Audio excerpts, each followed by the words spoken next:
começa a ver um monte de bordados na internet, nas redes sociais, vai de perfil em perfil, fica apaixonada e decide: vou começar a bordar. Mas como é que eu faço isso? É para isso que eu estou aqui. Nesse vídeo eu vou te dar 5 dicas que serão o norte que tu precisa para começar a bordar ainda essa semana. Oi, Flor! Se tu caiu de paraquedas nesse vídeo e não faz a menor ideia de quem eu seja, muito prazer. O meu nome é Paula, eu sou bordadeira e professora de bordado livre e aqui na Bi Bordados eu te ensino tudo que eu sei sobre essa arte maravilhosa. E sem mais delongas, vamos pro conteúdo. Dica número 1. Não pegue desenhos aleatórios na internet. E por quê? Um dos erros mais comuns de quem está começando a bordar ou quem quer começar a bordar é ver um desenho bonito na internet, seja no Google, no Pinterest, em qualquer lugar, e querer bordar aquilo. Por que isso não dá certo? Porque tu está recém começando, tu ainda não tem bagagem para saber escolher que ponto tu vai usar em cada um dos elementos daquele bordado, como que tu vai combinar essas texturas, quantos fios de linha tu vai usar para dar a espessura de cada um desses elementos, qual vai ser a paleta de cores e como que tu vai harmonizar absolutamente tudo isso. Enfim, tu não sabe nada ou tu sabe muito pouco e a única coisa que tu tem de sobra é vontade de começar esse negócio de uma vez. O que acontece é que essa afobação inicial, ela pode se transformar em frustração e tu pode acabar achando que o bordado não é para ti e não tem nada a ver. O que fazer então? Comprar riscos prontos de bordadeiras que fazem isso. Paula, o que é um risco? Risco é como nós chamamos os desenhos que vão ser bordados. Um bom risco é um material normalmente em PDF, tipo um e-book, e ele vai conter absolutamente todas as informações que tu precisa para executar aquele bordado. Ou seja, vai ter aquele desenho muito bem feitinho, ele vai ter dicas de quais pontos tu utilizar em cada um daqueles elementos, ele vai te dizer a cor de linha que tu precisa usar e ele vai te dizer quantos fios de linha utilizar para ajeitar direitinho ali a espessura de cada um daqueles elementos e tudo aquilo fica bem harmônico e bem bonito no final. Ou seja, essa bordadeira que criou esse material, ela já fez esse teste, ela já fez toda essa harmonização, já bordou, já viu que dá certo e tá te entregando esse material todo mastigado, é só tu ir lá e colocar em prática. Aqui embaixo na descrição desse vídeo tá o link para o catálogo de riscos que eu faço na Bi Bordados. Dica número 2. Borde com o que você tem ou gaste muito pouco. O bordado livre, ele é uma arte manual super barata.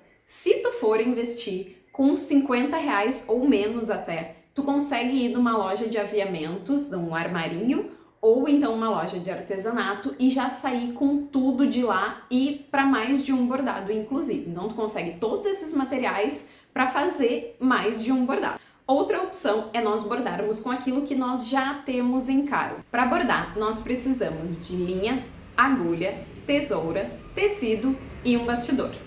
As linhas que nós usamos para bordar são as linhas de meada. Elas têm 8 metros de comprimento, são muito conhecidas pelo intenso brilho e elas são formadas por um cabo torcido a 6 fios. Nós podemos bordar com 1, 2, 3, 4, 5 e até mesmo os 6 inteiros. Para quem não tem linha de meada em casa e não tem como investir nisso agora, não tem problema nenhum.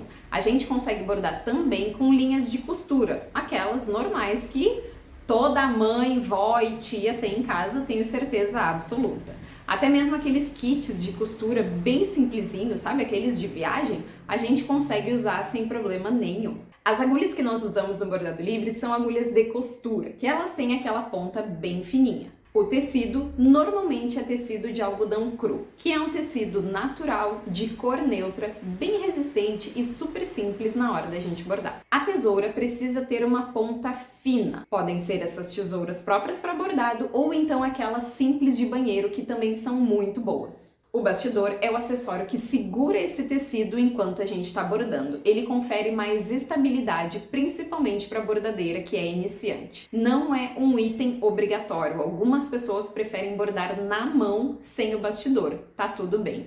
Eu, particularmente, só bordo com bastidor porque eu acho que ele facilita muito na prática. Eu já tenho um vídeo onde eu falo tudo sobre os materiais de bordado livre que eu uso, então eu vou deixar o link dele aqui na descrição e depois tu dá uma conferida lá. E se tu tá gostando, aproveita e deixa teu like aqui, porque isso me ajuda bastante. Bom, agora tu já tem um risco completo para bordar e os materiais que tu precisa. Como é que a gente coloca esse desenho no tecido, então? Dica número 3, como riscar o tecido. No bordado livre, nós usamos esse termo, riscar o tecido, ou seja, passar para o tecido esse desenho que está ou numa folha de papel impressa ou na tela do teu computador. E como é que a gente faz isso? Basicamente de duas maneiras, ou utilizando uma caneta fantasma ou utilizando papel carbono. A caneta fantasma recebe esse nome porque quando ela é submetida a uma temperatura superior a 60 graus, ela apaga. A gente faz isso utilizando ferro de passar roupa ou um secador de cabelo. Essa é a forma preferida da maioria das minhas seguidoras e das alunas do curso de bordado. Com o papel carbono, o negócio já é um pouco diferente. Ele não é apagado do tecido, então a gente pode utilizar tanto aquele papel carbono comum de papelaria, que é usado no papel mesmo, ou a gente pode usar um papel carbono para tecido, que alguns desses são apagados, outros não, então vamos manter por padrão, papel carbono não é apagado. E por esse motivo, ônibus passando. E por esse motivo, muitas pessoas não gostam dele, porque se tu cometer algum erro na hora de riscar esse tecido com papel carbono, o erro vai ficar lá e tu não vai ter o que fazer. Vai ter que riscar um outro tecido e, enfim, né, perder o material e é aquilo. Dica muito importante em relação a essas duas maneiras, tanto faz qualquer uma delas. Não importa o jeito que tu escolha, testa antes. O que isso quer dizer? Paula, vou escolher a caneta fantasma porque eu me sinto mais segura com ela, se eu errar eu posso apagar e é de boa. Pega um pedacinho do tecido, pega esta caneta, risca o tecido, faz uns desenhos, escreve teu nome, risca 2 vezes no mesmo lugar e depois tenta apagar e vê se funciona.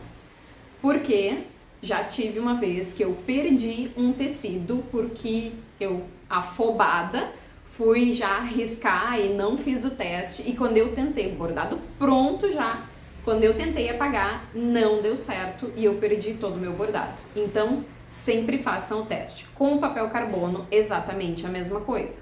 Tu vai pegar o teu tecido, vai pegar o papel carbono, vai passar algumas vezes e o que é importante?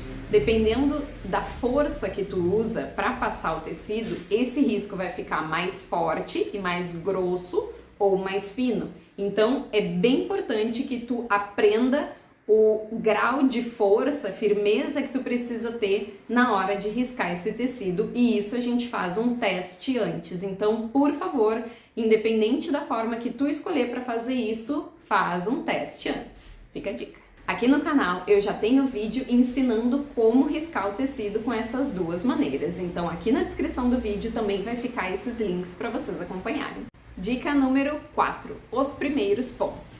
No bordado livre é comum nós começarmos aprendendo o ponto atrás. Ele é um ponto de aparência pontilhada, ideal para fazer contornos e letras, mas também pode ser usado em preenchimento sem problema nenhum. Aqui no canal tem vários tutoriais bem completos ensinando vários tipos de ponto diferente no bordado livre. Os links também estão na descrição. Quando nós fazemos esses primeiros pontos, nós acabamos aprendendo não só a técnica, ou seja, como executar esse ponto corretamente, mas todo o resto da prática do bordado, que envolve muitas ações diferentes. Ou seja, esses primeiros pontos vão nos ensinar coisas como colocar a linha na agulha, qual é o tamanho da linha que eu vou pegar para usar, como que eu seguro o meu bastidor, enfim, um monte de coisa. Então, nesse início, não te cobrem fazer o ponto perfeito, porque existe todo o resto dessa prática por trás que tu também está aprendendo. Dica número 5, ou a gente acerta ou a gente aprende. Essa é uma frase clássica que eu uso com as minhas seguidoras e as minhas alunas e ela basicamente quer dizer: o melhor que a gente tem a fazer é abraçar os nossos erros e aprender com eles. Simples assim. Sem essa de achar que o bordado livre não é para ti. Tem que entender que esse aprendizado é uma caminhada e que ninguém nasce sabendo. Quando nós cometemos um erro, ali está um aprendizado e ali está uma forma que nós já sabemos que não dá mais para fazer aquilo. É simples assim. Desmancha e faz de novo. Todos os perrengues que a gente passa como bordadeira viram experiência e histórias para contar. Abrace as tuas! Minha flor, eu espero que eu tenha te ajudado de alguma forma. Se tu ficou com alguma dúvida ou tem alguma experiência que tu queira compartilhar, por favor, deixa aqui embaixo nos comentários. Eu leio absolutamente todos eles e respondo. E eu amo essa troca que a gente tem aqui. E para quem quer aprender a bordar de uma forma muito leve, tranquila e bem objetiva, eu vou deixar aqui embaixo o link para o meu curso online também. Todos os tutoriais que eu falei que já existem no canal vão estar com o link aqui embaixo na descrição. Então dá uma lida ali e não perde nenhum conteúdo. Um grande beijo e até a próxima!